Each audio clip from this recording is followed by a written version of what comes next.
Class 11th के MP board के सभी विद्यार्थियों के लिए आज मैं बायोलॉजी का पेपर लेकर आया हूं। आपकी वार्षिक परीक्षा का ये प्रश्न पत्र है। सारे क्वेश्चन जो आएंगे वही क्वेश्चन मैं आपको इस वीडियो में बताऊंगा, कोई फालतू क्वेश्चन नहीं बताऊंगा। चलिए तो शुरू करते हैं।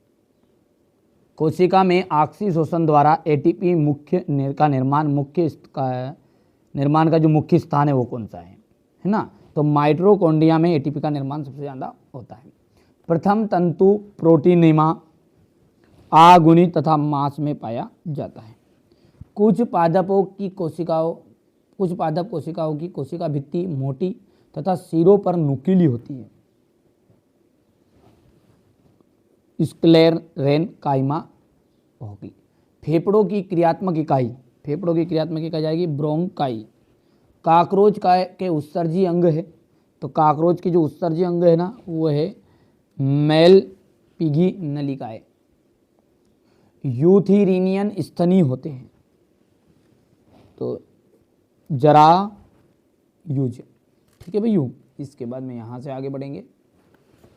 क्वेश्चन नंबर 2 हो गया है, ये 3, ये 4, 5, 6, ठीक है। डीएनए संश्लेषण, डीएनए का जो संश्लेषण है वो G2 अवस्था में के दौरान होता है। हीमोग्लोबिन निर्माण ट्यूब्यूलिन प्रोटीन से होता है। रुधिर निर्माण की प्रक्रिया को हीमोपोएसिस कहते हैं। श्वसन में केवल ग्लूकोज का ही उपयोग होता है। सबसे कम वृद्धि दर तंत्रिकी ऊतक में पाई जाती है। इतना हो गया। इसके बाद में ये यहाँ से आपका देखेंगे,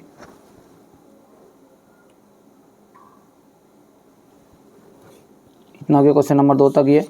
चलिए आगे बढ़ते हैं। क्वेश्चन नंबर 3 जो है ना, साइटोकाइनेसिस का आपका जाएगा कोशिका द्रव्य विभाजन।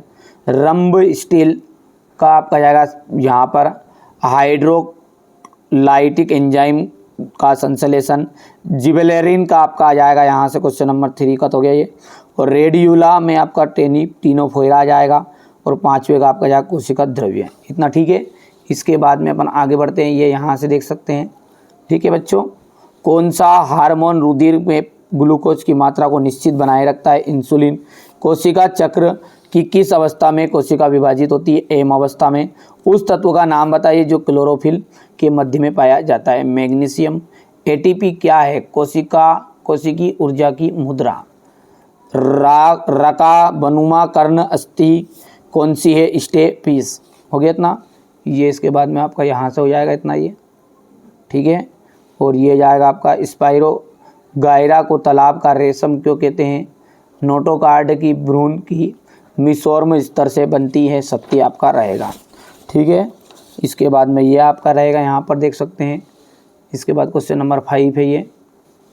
क्वेश्चन नंबर 6 देख लीजिए ध्यान से आप। तो प्याज है, मनुष्य है, हाथी, पृथक, मेंढक, इनमें से कोई से भी 2 आपके, ठीक है, वैज्ञानिक नाम लिखने रहेंगे। बड़े ही सिलेक्टेड क्वेश्चन है ना। संगम मोलस्का के कोई 2 लक्षण लिखिएगा, ठीक है भैया। कोलेनकाइमा ऊतक के कोई 2 कार्य लिखने हैं। पुष्पक्रम की परिभाषा लिखनी है। चने तथा मक्के के बीच के अनुदैर्ध्य का काट का नामांकित चित्र बताना है। बहुकोशिकीय जीवों में श्रम विभाजन की व्याख्या कीजिए। कोई केंद्रक छिद्र क्या है, इसके कार्य बताने हैं। प्रोकैरियोटिक कोशिका की विशेषताएं बतानी है आपको, ठीक है। यहाँ से देख सकते हैं एंजाइम के महत्वपूर्ण गुणों का वर्णन कीजिए।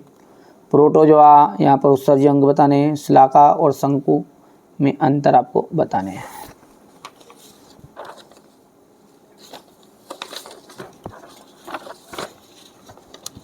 ब्रायोफाइटस टेरिडोफाइटस में अंतर बताना है, ठीक है।